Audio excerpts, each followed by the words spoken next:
Waalaikumsalam. Assalamualaikum. Waalaikumsalam. Waalaikumsalam. Assalamualaikum. Malam ini Huria minta dibacain dongeng yang judulnya Semi dan Kue Pai Kenari. Karena besok ada teman sekolahnya yang ulang tahun, jadinya Huria milih cerita yang temanya ada kue-kuenya gitu. Kan Jevan milih yang ini kuenya ya. Oke, Semi dan Sofi, si tupai, saudara kembar, biasanya cukup akur. Namun kadang-kadang Semi berharap saudarinya itu tidak melakukan segalanya secara benar. Pada suatu hari Ibu Hud berkata, "Astaga Sofi, kau mendapat nilai 100 lagi. Selamat ya, kuku. Kuku. Pekerjaanmu juga bagus Semi," kata Ibu Hud. Dalam hati Semi bergumam, "Seandainya saja aku bisa mendapat nilai 100 seperti Sofi." Setelah sekolah usai, semua pergi ke toko permen Mandy. "Kita mempunyai $4 dan 50 sen. Candy banget.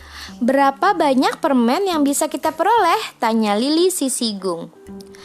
"Banyak," kata Gup si beruang. Banyak. "Kita bisa memperoleh 3 kantung permen karet, Nanti bahasa Inggris ya. 2 ulat coklat, iya, dan 2 permen loli," kata Sofi. Lollipop. "Wah, Sofi, kau menjumlah cepat sekali," kata Gup beruang. "Ya, otakmu pasti besar, sebesar bola basket," kata Jumper si kelinci. Ya siapa? "Ya ampun, Semi, seperti apa ya rasanya Cilik. punya caudai cepinta itu?" tanya Eli si tikus cadel. "Entahlah," Semi mengangkat pundak. Baik-baik saja kurasa," katanya sambil beranjak pulang. Namun ia cemberut kesal. Malam itu Semi dan Sofi berbincang dengan ibu dan ayah mereka. "Tahu tidak Bu," kata Sofi, "lomba mengeja sudah hampir tiba." "Oh Sofi, kau pasti menang. Bagaimana denganmu Semi? Apakah kau akan mengikutinya juga?" tanya ibu. Sepertinya," gumam Semi sambil bermasam muka. "Malam ini ibu punya makanan pencuci mulut istimewa," kata ibu. "Kue pai kenari." "Itu kue kesukaanku," kata Semi lebih ceria. "Kuharap kalian menyukainya," kata ibu. Mengapa Sofi selalu mendapat potongan yang lebih besar? Dia selalu saja menang," teriak Semi. Semi lalu berlari ke kamarnya dan membanting pintu kuat-kuat. Ibunya mengikuti penasaran. Ini kayak ini. Apa? Yang tadi. Sebentar, belum selesai. "Ada apa Semi?" tanya ibu lembut. "Tidak apa-apa," kata Semi. "Ayolah tupai kecil, ibu tahu bila sesuatu mengganggumu." Sofi selalu saja mendapat perhatian. Semua orang berpendapat ia begitu pandai. Bu. Ini membuatku merasa bodoh, Bu. Ibu sedih sekali kalau kau merasa seperti itu, Semi. Tapi kau juga pandai kok. "Aku tidak pernah mendapat nilai 100 untuk ujian mengejaku," kata Semi. "Mungkin saja tidak, tapi Sofi tidak bisa membuat roket mainan sepertimu," kata ibu. "Hanya karena Sofi mahir melakukan sesuatu, tidak berarti ia merampas apapun darimu." Apa maksudnya, Bu?" tanya Semi. Nah, ada yang berpendapat bahwa hidup ini seperti kue pai. Jika seseorang memperoleh potongan besar, maka yang tersisa untukmu lebih sedikit. Namun sesungguhnya hidup itu lebih seperti acara makan sepuasnya. Setiap orang boleh makan pai sebanyak yang mereka inginkan. Sofi bisa mendapat potongan besar, begitu juga kau. Kalian bisa sama-sama menang. Jadi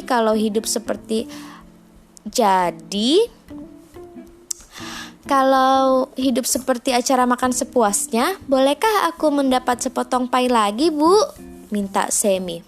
Ho, dasar anak konyol, kata ibu. Beberapa hari kemudian, tiba waktunya pameran ilmiah diadakan. Hei teman-teman, teriak Sophie. Coba lihat meja Semi, menakjubkan sekali.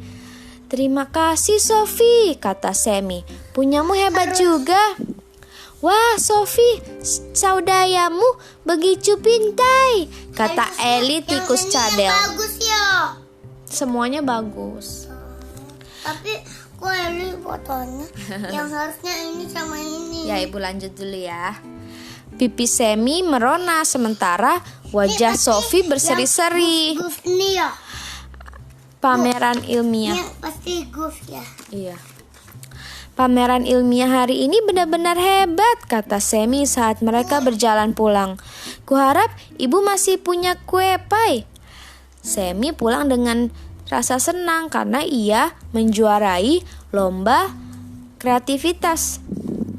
Ya, asalkan aku mendapat potongan paling besar, kata Sophie sambil mengedipkan mata pada Semi.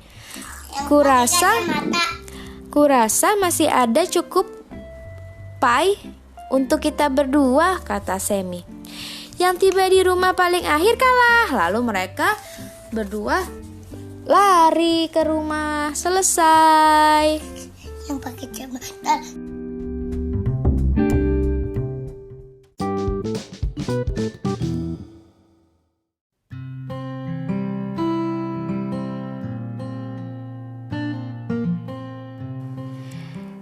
Nah, jadi tadi itu cerita kebiasaan nomor 4, Semi dan kue kenari, di mana inti dari cerita ini adalah gimana kita berpikir win-win solution agar semua orang bisa menang.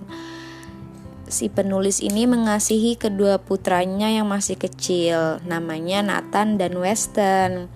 Mereka berbeda usia 3 tahun dan sangat akrab seperti sahabat karib. Penulis sangat bangga melihat cara mereka menghadiri pertandingan olahraga masing-masing untuk saling menyemangati. Merasa iri terhadap keberhasilan saudaranya bahkan tidak pernah terfikirkan oleh Nathan dan Weston. Menurut pendapat mereka, bila salah satu dari mereka berhasil, maka kedua-duanya berhasil juga. Inilah semangat menang-menang, keyakinan bahwa masih ada yang lebih banyak keberhasilan yang bisa diraih dan tersedia.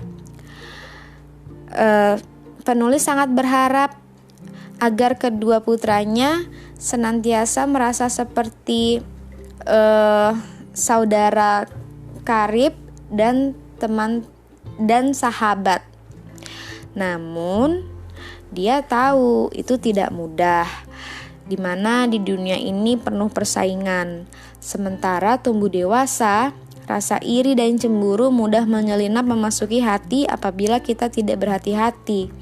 Kita cukup sering merasa terancam oleh keberhasilan orang lain, terutama mereka yang paling dekat dengan kita, seakan-akan keberhasilan mereka merampas sesuatu dari kita. Sebagai orang tua dan guru, begitu banyak yang bisa kita lakukan untuk menanamkan rasa percaya diri dan pola pikir win-win solution di dalam diri anak-anak kita. Pertama, kita bisa memperlihatkan kasih sayang tanpa syarat sepanjang waktu dan bukannya membagi-bagikan kasih sayang berdasarkan pencapaian. Berikutnya, kita dapat menghindari gaya bahasa membanding-bandingkan, tidak peduli apapun yang terjadi. Misalnya, kayak, mengapa kau tidak bisa mengerjakan pekerjaan rumahmu seperti saudaramu? Kalimat itu bisa diganti menjadi bahasa yang lebih menegaskan kekuatan dan nilai anak. Misalnya, kamu pintar sekali mengerjakan hal itu, gitu. Jadi di dalam kisah ini tekankan bahwa sama seperti Semi, kita pun perlu belajar, tidak perlu merasa iri atau membanding-bandingkan diri dengan orang lain. Yang benar, kita semua sangat penting. Ada sesuatu yang berbeda dan istimewa di dalam diri kita masing-masing. Oke, selamat malam. Assalamualaikum. Semoga semua suka cerita Nggak Semi mau dan yang kue itu. pie kenari. Nggak mau yang itu, mau cerita